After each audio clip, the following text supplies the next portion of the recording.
listening to the Beltway Wars Invitational podcast, with your hosts Adam Jackson and Patrick Wheelton. Enjoy the show.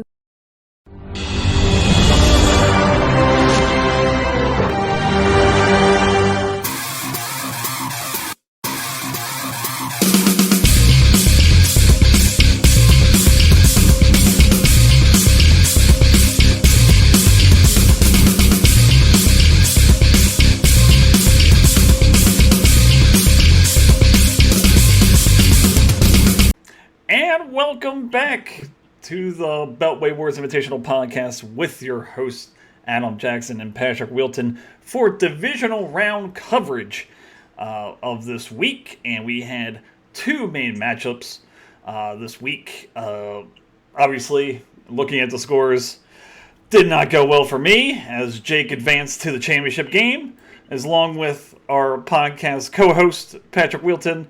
Was able to scrape by Dustin and advance to the championship matchup.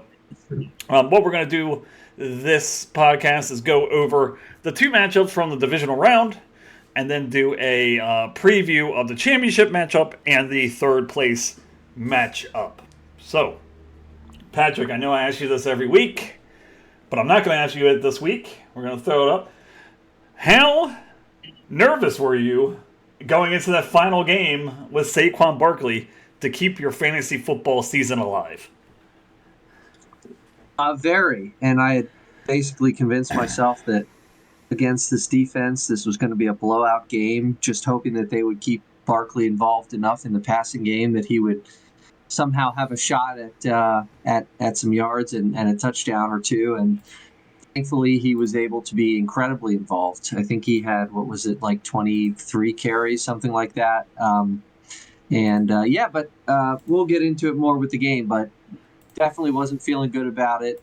Brian called it out. I definitely did make a play for some fantasy karma there, and it worked out. So, it was watching that game in Rochester, New York. I was getting ready to leave to go to Daniel's brother's house to watch the 49ers-Ravens game. He's a big 49ers fan, so it was a fun one, but did get to see just enough of that Giants game to see Barkley put me over the top for good in this matchup. Yeah, you were in New York for some New York mojo, it seemed, for Saquon Barkley, carrying you to victory as I'm sure you envisioned when you drafted him. Did you draft him in the first round, didn't you?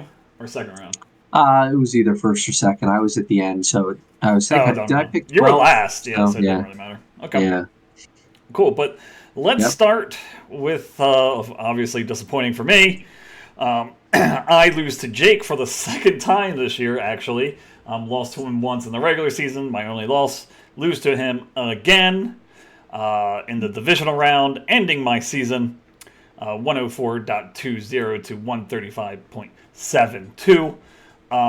We're just going to look over my team first, go over the week, and then go over my season, as we do with once you are eliminated from playoff contention. Looking down at my board, the story of this week really was the running backs doing absolutely nothing.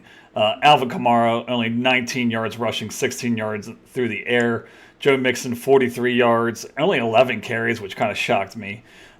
Does kind of not really save his day, but makes his day a little better with a 2-point conversion. And then, honestly, Deontay Johnson, 2 points. Dalton Kincaid really fell off with Dawson Knox coming back. I did not foresee that happening, but apparently they like Dawson Knox enough to split the work between Kincaid and Dawson Knox, so it just makes both of them unusable. And unfortunately, after a 0-point game last week, Kincaid comes back with a 1.2-point day as well. Looking on my bench, there wasn't really anyone that I really should have plugged or played that would have made a difference. Maybe Joshua Palmer for Johnson, but I lost by 30 points, so it wouldn't have mattered either way in this one. Overall for my season, 13-1, great season. Just really ran out of juice at the end, and as a running theme of the Beltway Wars Invitational, I run out of juice when it matters, and this year was no different. Yeah, I think it is exactly what you said, just running out of juice here. Kamara, who has been so good this entire season, he's had 5 straight games of double-digit fantasy points. He unfortunately has I guess this is really his worst game of his season. Yep. He's only been under 10 twice, so not the right time for that to happen. Not the right time for the Bengals to get blown out by the Pittsburgh Steelers. That game script cost Mixon some fantasy points for sure. He ends up with just 8 points in this one, only on 11 carries. Deontay Johnson, victim of circumstance as well. Even though the Steelers did put up that many points, it wasn't Trubisky. It was Mason Rudolph in this one. Trubisky, of course, you've said previously, has a better rapport with Deontay Johnson. Well, the Steelers turned to their third quarterback on the year, and that same rapport did not happen. It was not Johnson in this one. It was George Pickens instead. So it was kind of which Steelers wide receiver is going to go off in this one. It was not Deontay Johnson, unfortunately. And Raheem Mostert, gets banged up a little bit in this one, and just 11 points. So still kind of fended off, I think, Achane in this game, but just could not quite give you what he had given you in most of the weeks prior to this one. And then, of course, as you mentioned, the hole at tight end. So just a kind of really a lot of underperformers here. It was only Amon-Ra St. Brown and I guess Tyreek Hill doing the things that you expect them to do. On the plus side, Kyler Murray, doesn't hurt you in terms of that whole, the trade and Herbert going down. Kyler Murray does put up 20. He outduels Dak Prescott on the other side by a couple of points. So good news there, but otherwise, just a disappointing end to a very, very iconic and legendary regular season. You go down here 135 to 104. Any reflections from you on this? Any interesting storylines you were watching? When did you what was the nail in the coffin for you this week? Any specific kind of insight into watching this one? I think when Joe Mixon put up 8, that's when I was like, yeah, I'm done. I got off slow on Thursday night with Pittsburgh versus Cincinnati.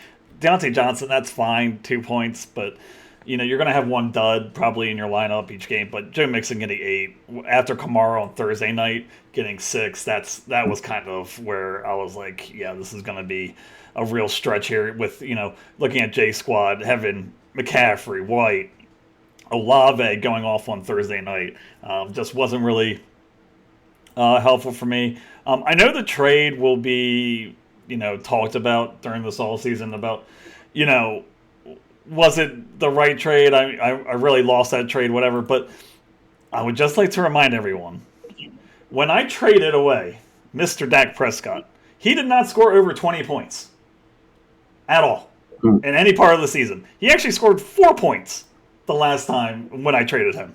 So he was just a throwaway piece, and then he goes on a tear, 24, 28, 28, 37, 16. I mean, no one saw that coming. And if you did see that coming, you're a liar because you never came to me asking for Dak Prescott.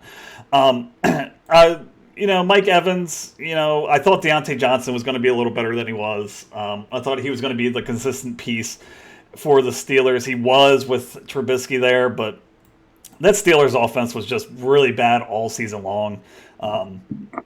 Maybe some shine at the end of the season, but not enough to offset that loss with Mike Evans. And Herbert getting hurt, just really just kind of hurts you here. A player that can definitely put up 30 points. And, talking about Prescott doing really well, Herbert kind of regressed with that broken finger all season and just kind of unlucky with how the trade actually worked out. And what I thought at the time was a very fair trade. So, it was a good season. Obviously disappointed, but we go on to next year. Looking forward to next year. But let's go over to Jake here. Let's not minimize his win. 7-7 on the season, wins against the first seed. So congrats to him going on to his championship, looking for his second championship in the Beltway Wars Invitational. Dak Prescott has a nice game, 18 points. Christian McCaffrey continues to be probably the fantasy MVP this year. even in a lopsided score, 100 yards, a touchdown, 6 for 10 through the air. Rashad White, 20 carries, 39 yards. Not very efficient, but does get in the end zone. Mike Evans with 2 touchdowns. Chris Olave looking good there in New Orleans. Wicks here, goes out of this one, but does score a touchdown before he goes out, which is just just another thing on top of this matchup. Cole Kmet, 100 yards. Najee Harris, 20 carries when he wasn't getting 20 carries all year, but when it goes against me, he has to get 20 carries. So 78 yards and a touchdown. Gets a negative out of his defense and nothing out of his kicker, but it was more than enough for him to go on to the championship round. Yeah, those couple 20-point games from Evans and McCaffrey certainly help for sure. Getting Chris Olave back, who had missed a game with an injury in Week 15, he comes out and has a really great Week 16 against the Rams here, going 9 for 13 for 123 yards. I know for sure Jake's decision to start Wicks versus Dobbs was a decision that he was kind of back and forth on, and ultimately Dobbs puts up more points, but it was Wicks that looked better early. He leaves this game at halftime, or else it could have even been a bigger day. Yeah. But just very interesting, kind of looking back, so the last time you had faced Jake, it was Week 1. It was your first victory of 13 in this regular season. It was Dak Prescott for you, despite 6 points from Dak Prescott against 20 points for Justin Herbert. It was you getting the 132-112 victory. The script flipped a little bit here, 135 for Jake versus 104, but he did this with consistency in the second half of the year from guys like Evans and White and McCaffrey, and kind of was able to plug and play with Zach Moss and Najee Harris. Sort of made some really good decisions as the season wore on. Could have been a bigger day here had he started Dobbs. Had he slid the Buccaneers defense in there against the Jags, that would have been a 17-point swing. So could have been potentially even a bigger day for Jake in this one. But as you say, he moves on to a championship, trying to claim his second title next week against me. Yeah, I forget what his last team name was when he won. It was like the Packway or something like that. Frozen Packway? Yeah, the Frozen Packway. That sounds right. So he's back in the championship after somewhat of a hiatus. But let's go over to our second matchup in the divisional round. That would be my wonderful co-host here against his main rival in fantasy football, I would say, Dustin Summers, the Ocean Pines Octopi, losing in a close one here, 135.82 to 132.02. Let's do Dustin's team here. Looking at his quarterback, goes with Baker Mayfield, who, that was a great decision because Sam Howell got pulled in this one after 2 picks, which could have been disastrous. Still loses, but it's a lot closer because of the numbers that Baker Mayfield puts up here. Jamar Gibbs finally coming on a little bit too late, but 15 carries, 80 yards, 2 touchdowns. Does have a fumble loss, so that would have made things a lot more interesting if he would have held on to that one. Maybe some stat correction stuff could have happened. Kyrie Williams, probably the free agent acquisition of the year. 22 carries, 104 yards, and a touchdown. Throws in Tyler Boyd here for Jamar Chase, who was hurt, and he really needed Jamar Chase this week. Probably the difference in this week, if I'm being honest. Tyler Boyd for Jamar Chase, 5 for 7, 59 yards. Jalen Waddle only gets 1 catch, but it is 50 yards. Puka Nacua, also probably number 2 free agent acquisition of the year, 9 for 11, 169 yards, and a touchdown. Kyle Pitts does get in the end zone. Jonathan Taylor back, who we thought we wasn't going to be back, because 18 carries, 43 yards, and a touchdown. But just not enough juice. In a different way, kind of got it up to a big lead. I think at one point he was a 99% chance of victory, and it just kind of let it slip away at the end. Got caught up from a couple impressive performances by some players on your squad.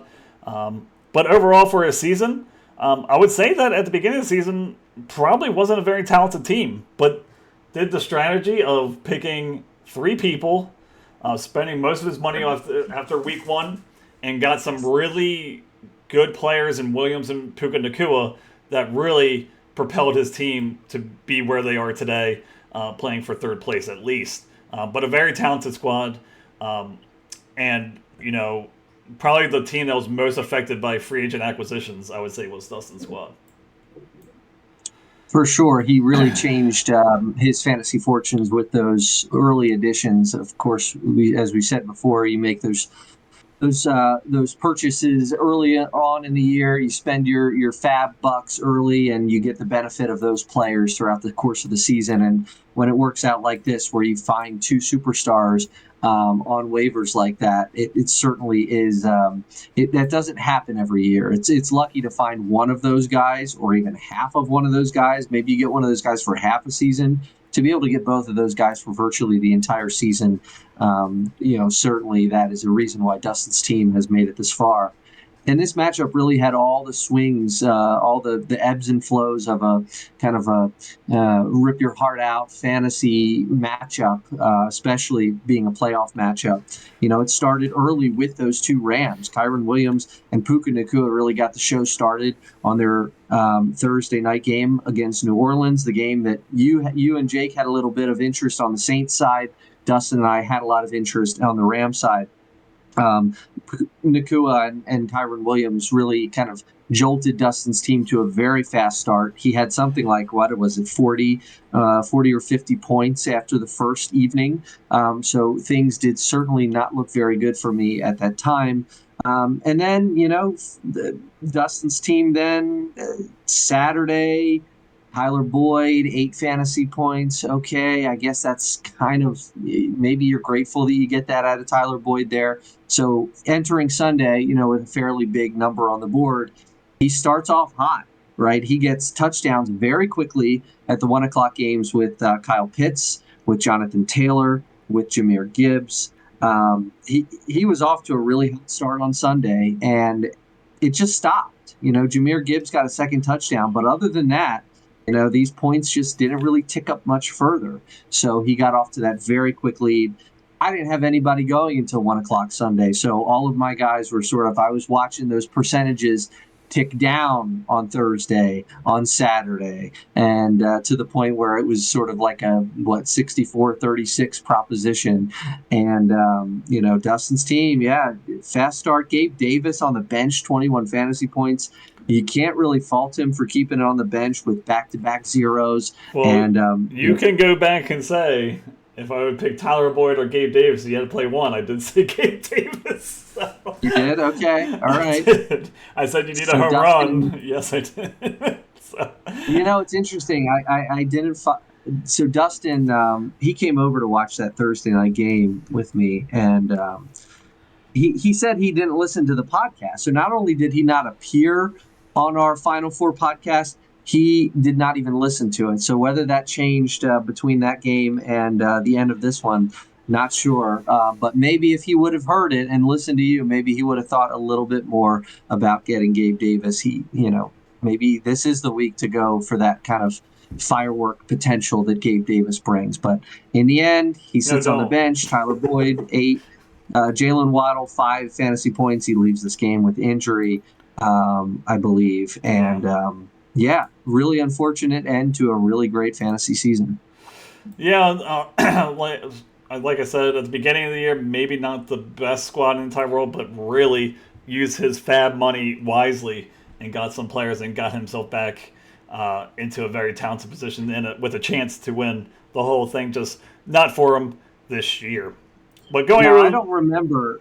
Did we also talk Taysom Hill last week? Because that was the right decision. Kyle Pitts does get into the end zone here. He does start in lieu of K-Dot. Was a choice, I think. Oh, yeah.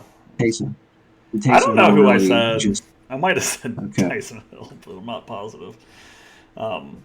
Anyway. I feel like I punted on that question.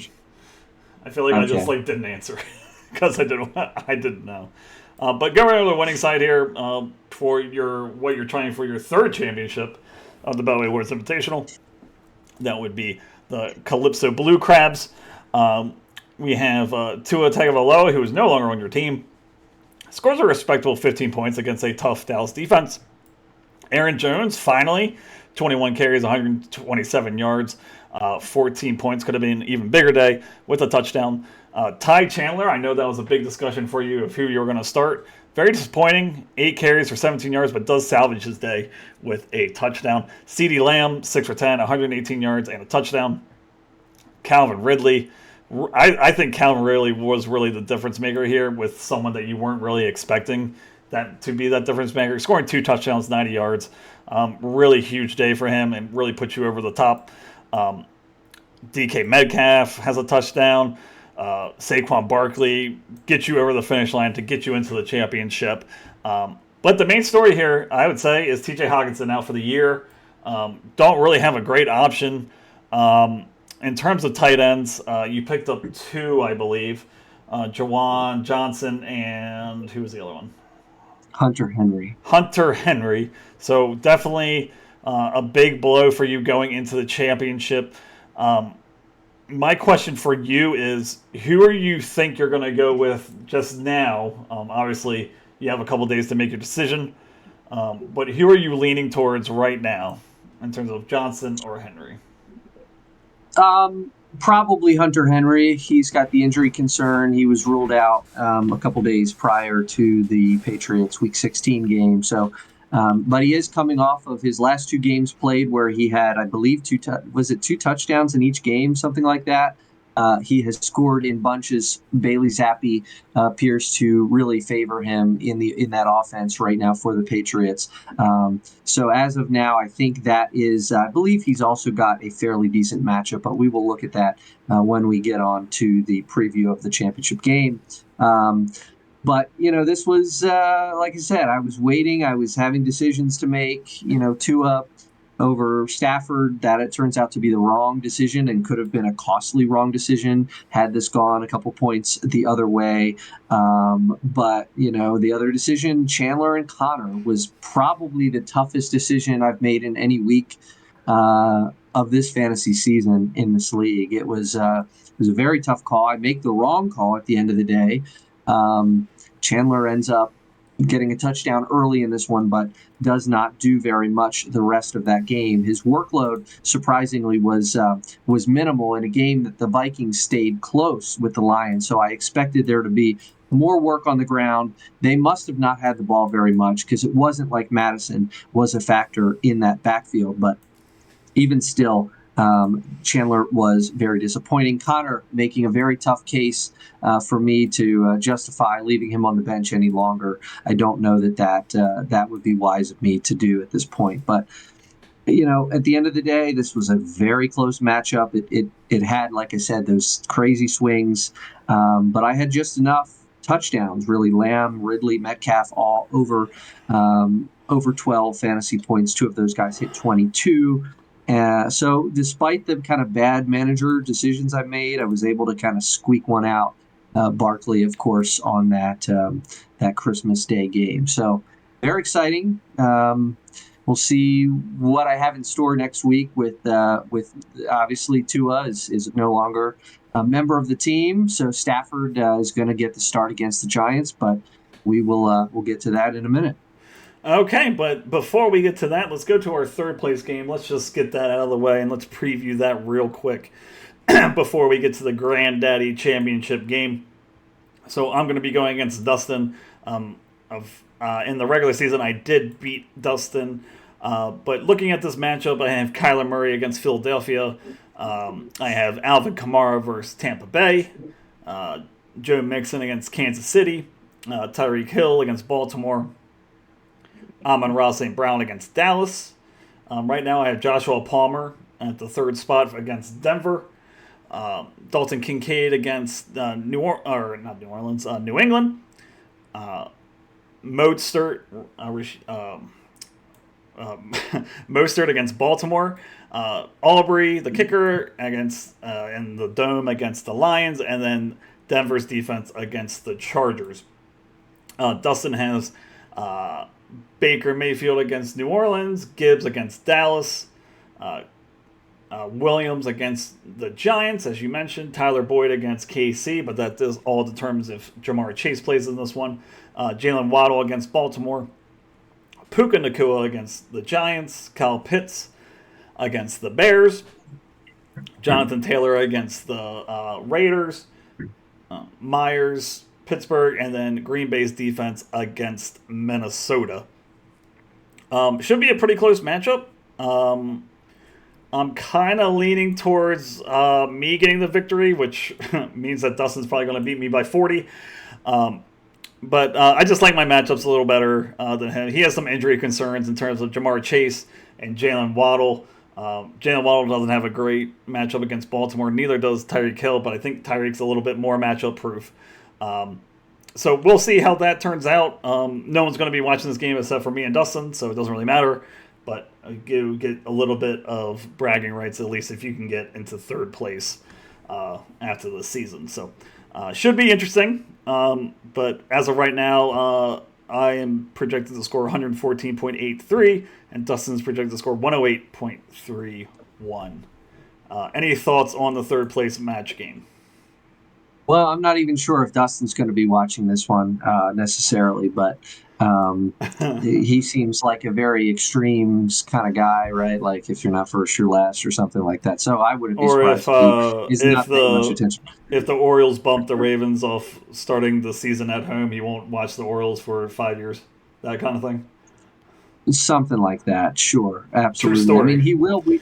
We know he will be paying quite a bit of attention to the Ravens game, so I guess he will be paying attention by proxy to this matchup with all of the potential Dolphins involved in this game. But it is kind of interesting. I mean, you've got like you each have your dynamic duo of wide receivers and running backs. Him, the Rams, Kyren Williams, and Puka Nacua going up against the Giants, who we just saw play a very kind of a rugged game against the Eagles, who were really trying to give them the win, but their defense at the end of the day is not very good. So I do expect the Rams to be able to inflict some damage with those two weapons. Kyren Williams continues to be just a monster on the ground for the Rams. Compared to, Raheem Mostert here with some injury concerns, Tyreek Hill, we'll see. He's probably, he is going to be chasing. He's still in the MVP race. That's something that could be said. It's kind of interesting how this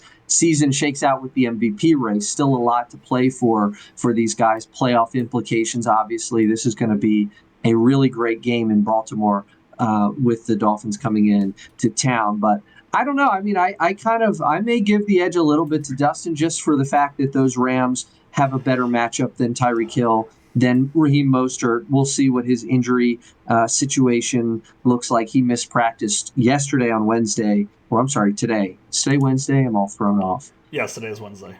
Today's Wednesday. So I don't know. Is there an early sense that you get on Mostert's injury and how he'll be? Well, just reading the thing, McDaniel said that, there's no way it sounded like there's no way he misses it, at least as of 27 minutes ago. Achane also missed practice as well, so it's interesting.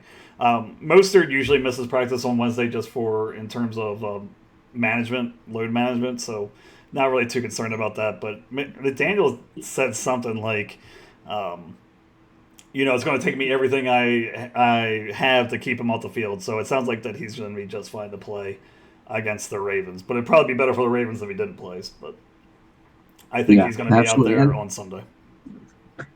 Okay. All right. Well, lastly, just the big thing, the big hole that we talked about in your matchup last week is at tight end, and Kincaid, a second straight week of 40% on the field for just 40% of snaps in this game. Not really a viable option in Pat Freiermuth at this point. He gets the goose egg. Did he play this previous week? He did. He did play, just a big goose egg, huh? Yeah. Which is amazing. Deontay Johnson and Pat Freiermuth, and 34 points scored by the Pittsburgh Steelers. Neither of them do very much at all. He was on the field for 63% of snaps. So I don't know. I mean, you may end up. How are you feeling on that? What's your read on that at this point? I'm probably going Kincaid just because he's more talented and at least he's somewhat involved in the offense. I don't understand why the Bills don't use Kincaid more. It's kind of funny though, but because since Dawson Knox has come back, they started winning. So it's just when they were losing, Kincaid was doing really well, and now that they're winning, he's not doing anything, so they're not going to change anything. I just think he has more of an option. I think he's more talented. And I believe in more of the quarterback play than I do in Pittsburgh. It just goes to show you how important the quarterbacks are in terms of these fringe-type players.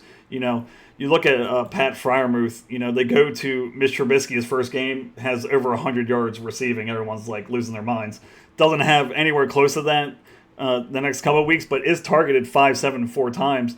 They go to Mason Rudolph, not targeted at all. When he was with Kenny Pickett, not really much going either. So, with these kind of, not like, the Tyreek Hills or players like that, but these kind of marginal players where you don't know where the starters sit, the quarterback play really, really matters, because if the quarterback doesn't look their way, they're not going to be fantasy viable, and that's kind of the case with Freiermuth right now.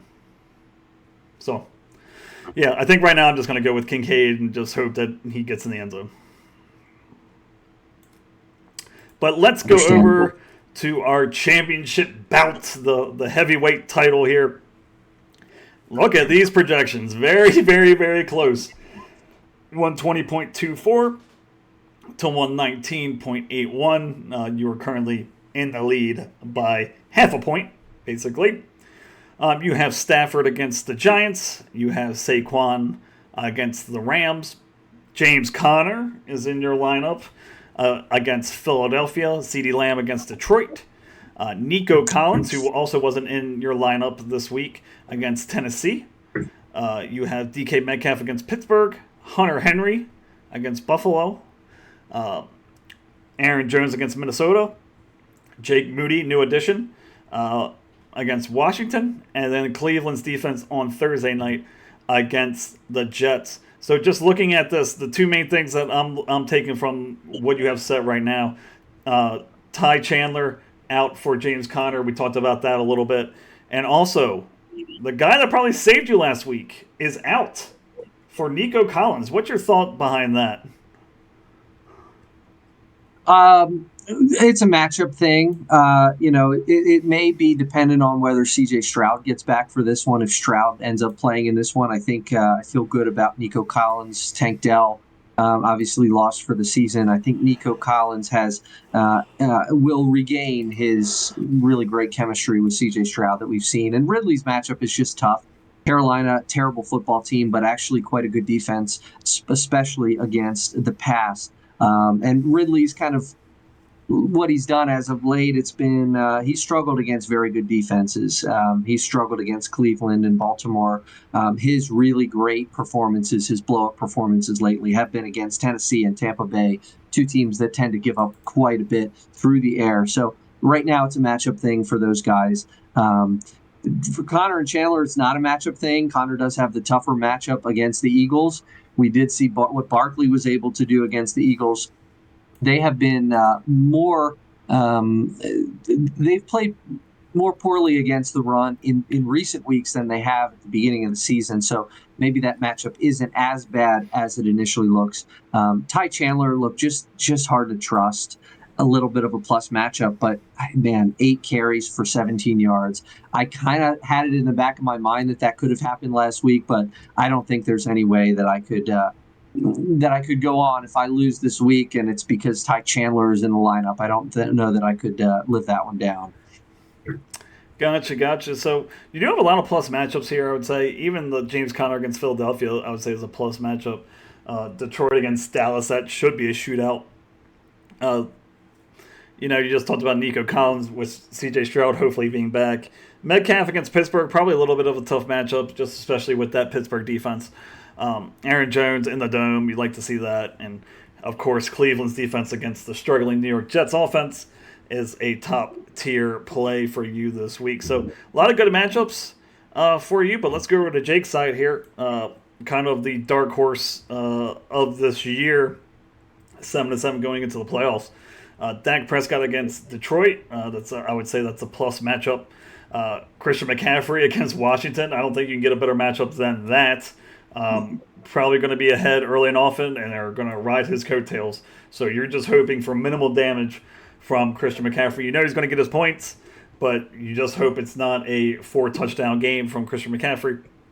White against New Orleans. New Orleans is a tough defense, especially against the run. He does get volume, so you're just hoping that White is kept out of the end zone. Mike Evans against New Orleans. The funny thing about Mike Evans against New Orleans is half the time he plays New Orleans, he gets ejected from the game. So that could be very interesting. Him and Lattimore have a very long history with each other, getting each other's heads. So you got to play him, but it's just something to keep an eye on. It seems like every time they match up against each other, one or both get ejected from the game. Chris Olave against Tampa Bay. You're starting him every day of the week. And it will be interesting to see that if Christian Watson is active for this game, does he put him in for Wicks? Or even Romeo Dobbs for Wicks? Don't really... It's kind of like your thing with Ty Chandler. It's like, do you want your fantasy host to rely on a guy you picked up from free agency or, a guy you drafted if they're active in terms of Christian Watson? Cole Kmet is questionable in this one, looks like. Misses practice. Looks like he missed some of the game last week and did not return, so something to keep in mind there. Najee Harris against Seattle, a fine matchup. Starts Carlson, Green Bay Packer kicker, and has Indianapolis defense against the Raiders. Just some questions here for Jake. Wicks, I would say, is the big one. If Watson's active, you're probably starting him. And then Zach Moss versus Najee Harris, I would say, is the other one. Probably not starting Moss now just because Jonathan Taylor's back. So you probably are starting Harris. Sorry, that was actually a horrible question. You are starting Harris.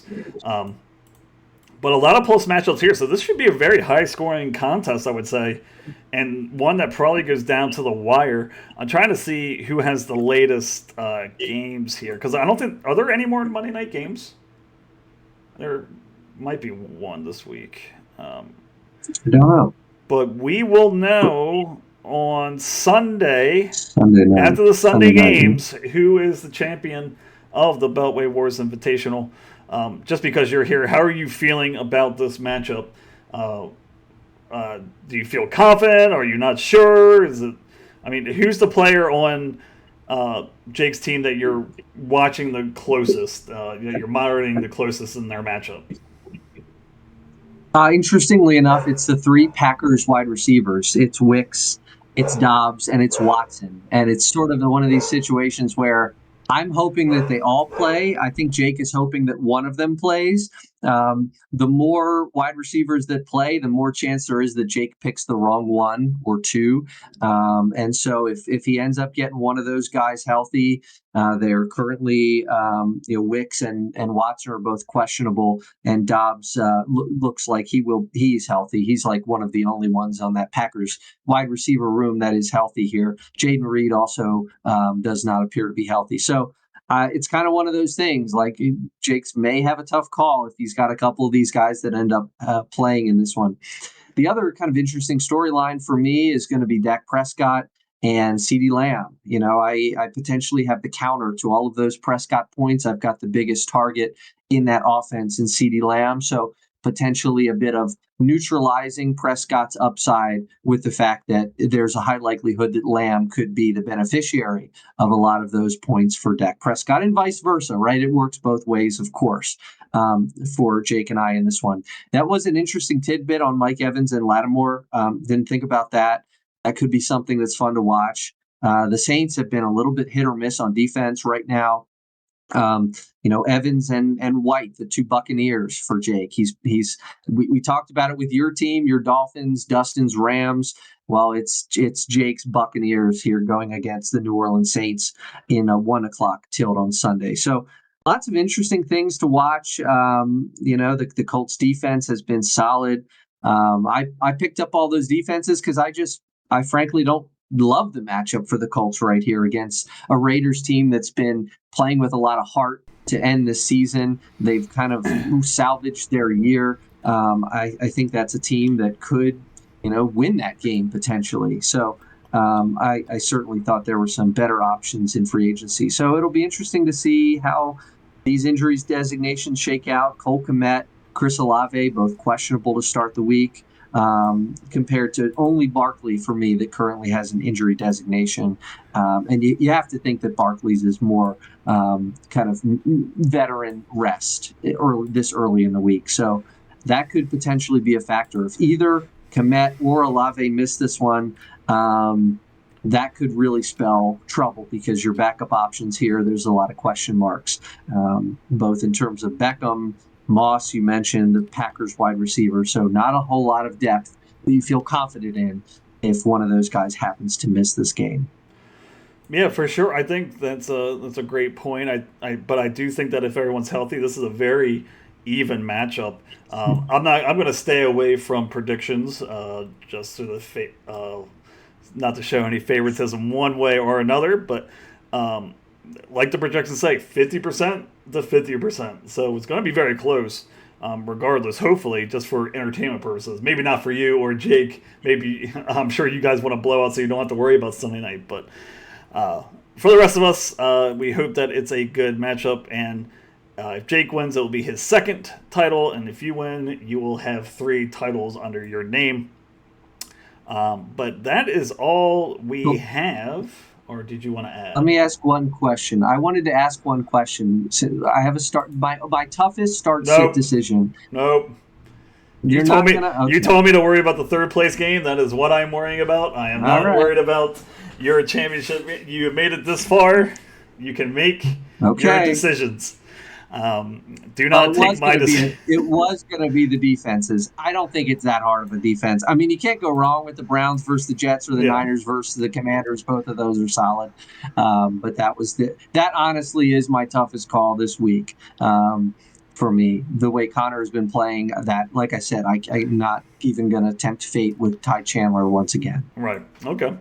So yeah, that is our show. What did you want to do next week after we go over the championship matchup? Did you want to think about going through each team and really going in depth in their drafts, best picks, worst picks? Maybe we can throw it over to the 2 listeners that are going to listen to this, as in Jake and probably me and you. So it'll probably just be our decision what we want to do. But, we can throw it into the Depends on if I win or not. That might define some of the content. But I don't know. We have time to think about it. But that would be fun to do a recap, or maybe looking back at the draft grades. Did we do draft grades, or we had a draft grade show? Maybe we should go listen to that. And I can go get the draft grades for everybody, and then we can kind of reflect. I don't think we graded them necessarily this year, but I think we did have some hot takes coming out of the draft that will be interesting to see if those things played out. If there were any things that we all had wrong, that might be fun to do. Well, that would be your homework assignment, is to listen to the first week, and then we will go over our best calls and our best misses, I guess you would say, just for each squad. And that would be a good way to wrap up the podcast for this year. But if you are still listening, we truly appreciate it. We don't just do this just for our own entertainment, especially not for my entertainment, because I don't feel like doing these anymore because I lost. So be thankful that I am here, that you get a podcast show. But we will see you for the last show of the year next week. We will find out who our champion is, and we will do a recap of each team, looking at their best picks, worst picks, grades, whatnot. But until then, good luck in the people that are playing this week, and we will see you all next week. Goodbye, everybody. Bye. If you enjoyed the show, please remember to like and subscribe on YouTube and Spotify.